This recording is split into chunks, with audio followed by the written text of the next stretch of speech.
Alors voilà, un petit rajout aux questions de jury. En discutant avec vous et en recevant quelques commentaires sur la chaîne, j'ai remarqué qu'il y avait eu une certaine difficulté à comprendre un point de vue. Et c'est même assez amusant de voir cette difficulté parce que elle se situe au niveau de ce qu'on appelle l'oubli en mathématiques. Il faut bien savoir que bon, quand on apprend les maths dans un cadre de mathématiques avancées et qu'on apprend les catégories, il y a un foncteur qui s'appelle le foncteur oubli, qui au départ semble assez anodin et qui au final se trouve être un objet, un outil extrêmement fructueux, bon, surtout mélangé à d'autres outils. Je ne vais pas rentrer dans les détails,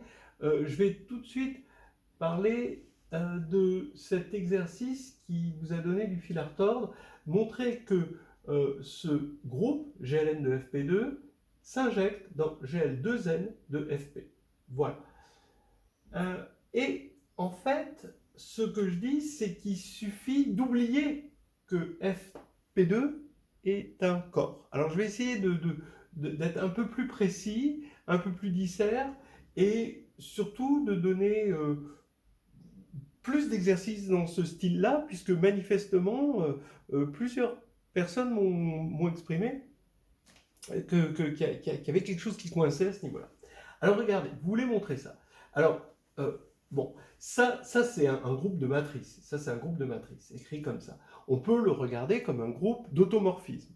Et pour ça, il faut l'écrire sous la forme GL de E. Vous savez que matriciellement, GLN de K, si E est de dimension n sur K, matriciellement, GLN de K est isomorphe à GL de E. Donc, ce qu'il faut montrer, finalement, si on regarde ça au niveau des espaces, c'est que GL de FP2 puissance n, donc ça c'est un espace vectoriel sur FP2, 2 dimensions n, ça s'injecte dans GL de FP puissance 2n.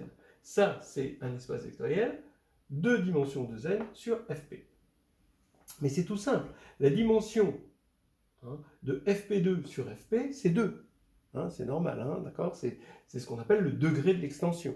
Donc oublions, et c'est là où je parle de ce qu'on appelle dans les catégories le foncteur oubli, ici, oublions que c'est un corps. Et ne gardons qu'une seule chose, c'est sa structure d'espace vectoriel sur FP. Donc, ça veut dire que FP2 est juste isomorphe, mais comme espace vectoriel, évidemment, à FP puissance 2. Ce qui fait que FP2 puissance n, c'est isomorphe à FP puissance 2n. Alors, maintenant, ça devient ce qu'on appelle une tautologie. Alors, je ne dis pas que cet isomorphisme est canonique, mais en tout cas, on a un isomorphisme ici. Une fois qu'on a un isomorphisme, prenons phi qui est donc là-dedans, c'est-à-dire FP2 linéaire sur l'espace FP2 puissance n, d'accord ? Ça veut dire que phi commute avec la multiplication par FP2 et phi commute avec l'addition. Et phi est bijectif, d'accord ? Parce que c'est GL. Voilà. Eh bien, on peut voir phi, d'accord, par cet oubli. On oublie que c'était un corps ici, et on considère lui comme un espace vectoriel de dimension 2. Phi, il était FP2 linéaire, il devient FP linéaire, qui peut le plus, peut le moins, bien sûr, puisque FP est inclus dans FP2. S'il commute avec FP2, il commute avec FP, et sur cet espace-là. Et bijectif, bien sûr, puisqu'il l'était aussi. Donc, cet élément, on n'a rien à changer pratiquement pour qu'il se retrouve là, ou juste transformer lui en lui par un isomorphisme, c'est-à-dire un choix de base. Voilà. Alors, je vais aller un petit peu plus loin. Il y a quelque chose, normalement, qui est lié à ça. C'est, par exemple, vous prenez C étoiles pour la multiplication. Alors, c'est finalement isomorphe à GL1 de C, d'accord, pour la multiplication des matrices, mais c'est des matrices 1, 1. D'accord ?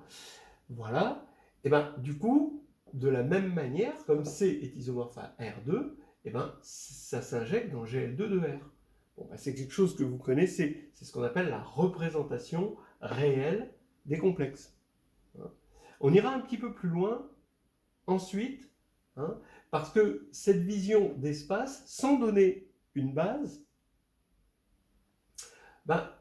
nous donne une injection abstraite. Et on pourrait demander une injection concrète. C'est-à-dire, pourquoi x plus iy se retrouve à être x, la matrice x, y, moins y, x, ici. Bon, mais ça c'est autre chose. Alors, ici, de la même manière, vous avez gln de c, c, gln de c, c'est gl de c puissance n. Maintenant, c puissance n, c'est r puissance 2n. Donc ça va s'injecter dans gl 2n de r. Après, il y a la question, comment retrouver, comment caractériser gln de c dans gln 2n de r. Ça, c'est encore autre chose. Donc on verra plus tard. Et de la même manière, vous avez carrément, donc vous pouvez montrer que gl indicem de fp puissance n, donc ça c'est un corps, avec l'oubli, on oublie que p puissance n est un corps, juste on pense que c'est un espace vectoriel de dimension n sur fp, et ça va s'injecter dans gl mn de fp. Voilà. Alors, une question typique dont je peux parler, c'est montrer qu'il existe une matrice d'ordre Pn-1, j'ai souvent entendu celle-ci, dans le cadre des questions de jury, dans gln de fp.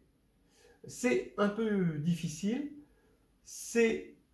il faut se méfier de ces questions, surtout quand on est jury, parce qu'on ne juge pas vraiment le candidat, mais on juge plutôt sa connaissance d'un certain nombre d'exercices. Parce que quand on ne connaît pas, la première fois qu'on rencontre cet exercice, bon, ça peut paraître difficile. C'est surprenant.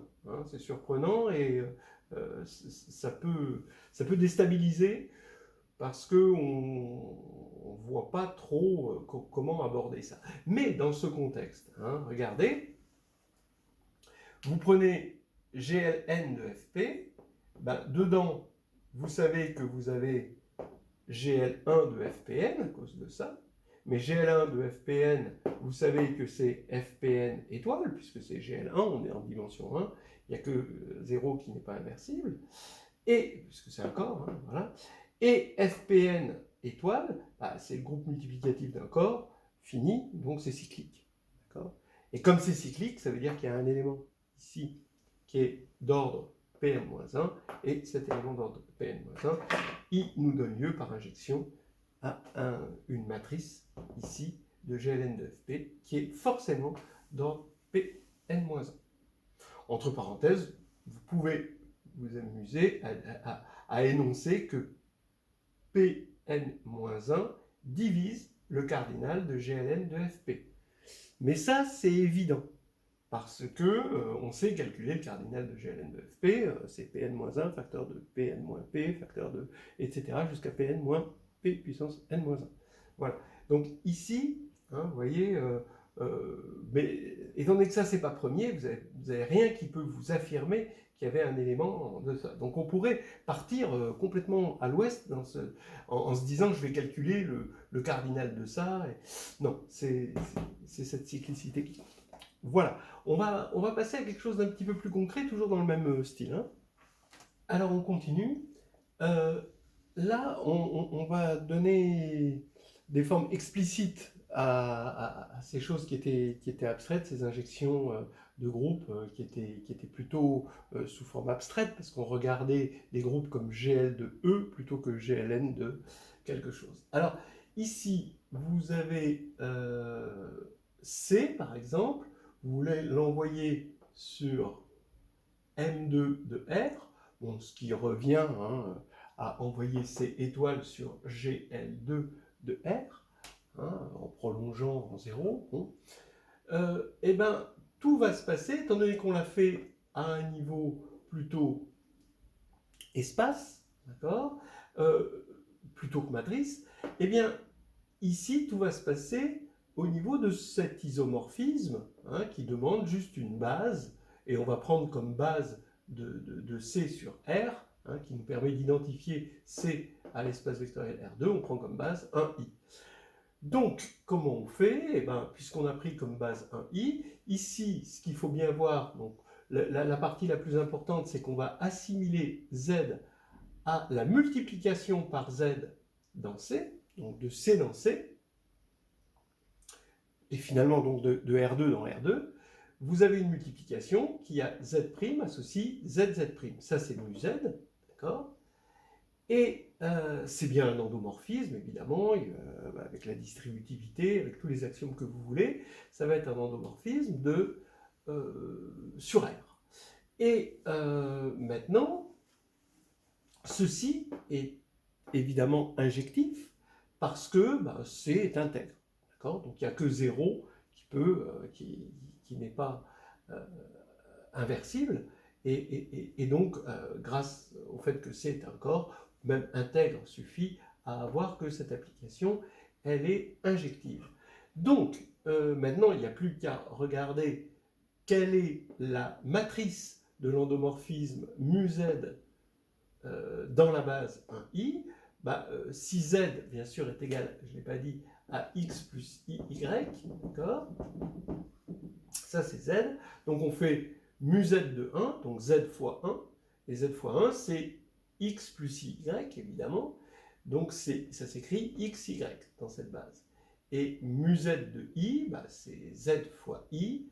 Et donc, ça fait moins y plus ix. Ça s'écrit comme ça. Ce qui fait que la matrice est là. Et donc, on a la fameuse, ce qu'on appelle la représentation réelle des complexes. Hein? Voilà. Et de la même manière, on peut regarder and de Cn, ici, voilà, et on peut l'injecter dans and de R de Z. Alors là, pareil, on va avoir besoin de base. Eh bien, on va dire que R de Z, c'est R2, croix R2, etc. Et chaque R2 va être un C à lui tout seul, muni d'une base 1i. Ce qui va faire que quand on a un endomorphisme et qu'on le regarde matriciellement dans la base canonique, eh bien, chaque ZKL, ici, qui s'écrit avec sa partie réelle et sa partie imaginaire, eh bien, va se transformer dans la nouvelle matrice, hein, via l'injection, et bien ici, en une matrice x1, ici par exemple z1 devient x1, y1, moins y1, x1, etc. Pareil pour le reste. Voilà. Donc on voit bien de façon claire, hein, qu'on a cette injection qui était théorique tout à l'heure, mais qu'on a rendu pratique avec une base. Maintenant, on peut se dire comment caractériser maintenant and de Cn dans and de R de N, parce que c'est une injection, mais c'est évidemment pas surjectif. Eh bien, qu'est-ce qui caractérise un endomorphisme de C espace par rapport à un endomorphisme du R espace sous-jacent? Eh bien, c'est que ça commute avec I. Donc ici, vous allez avoir la multiplication par I de Cn, qui va être un endomorphisme réel, avec pour matrice dans la base, vous allez avoir des blocs comme ceci, 0, moins 1, 0, puis vous allez avoir que des blocs comme ceci. Hein. Le reste, c'est que des zéros, etc. D'accord? Et en fait, ce qui va caractériser lui parmi lui, eh ben, c'est juste que ça va être le commutant de lui, puisque pour qu'un endomorphisme de R espace soit un endomorphisme de C espace, il suffit qu'il commute avec I, hein, évidemment. Et donc, finalement, ça revient à commuter avec cette matrice. Voilà le truc. Hein. Autre petit exercice, est-ce qu'on peut voir matriciellement Z de J? J, c'est la fameuse racine primitive cubique de l'unité. Alors maintenant, on veut regarder Z de J, l'anneau sur Z engendré par J. On sait que c'est l'ensemble des éléments de la forme A plus JB, avec AB dans Z, parce que J est annulé par x2 plus x plus 1. Et donc, c'est tout simplement isomorphe. Alors, on remplace finalement, ici, c'est isomorphe à Z2, Encore, vous voyez, un espèce d'oubli, hein, c'est-à-dire que ça c'était un anneau, mais on oublie que c'est un anneau, on regarde ça juste comme groupe, et c'est Z2 comme groupe, hein, d'accord, où on identifie A plus JB au vecteur AB. Voilà. Donc maintenant, bah, pareil, on prend un élément A plus JB et on le regarde dans la Z base 1J. Un J est effectivement une base, une Z base de lui. Et qui permet justement de l'identifier à Z2. Et donc, ici, on a, regardez, vous multipliez AJB fois 1, donc toujours pareil, vous prenez un élément Z, là, et vous regardez mu Z.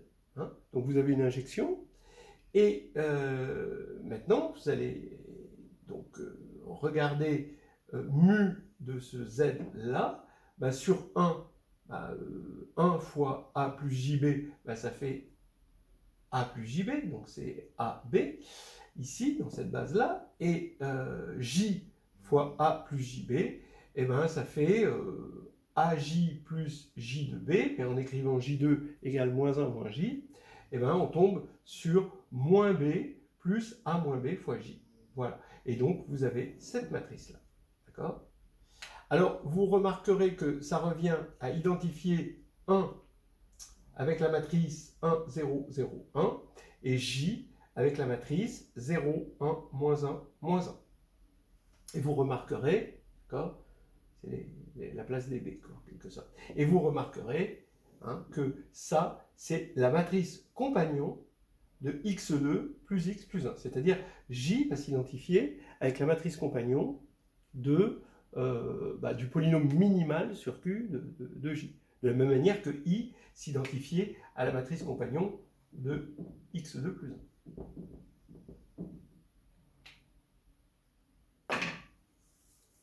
Voilà.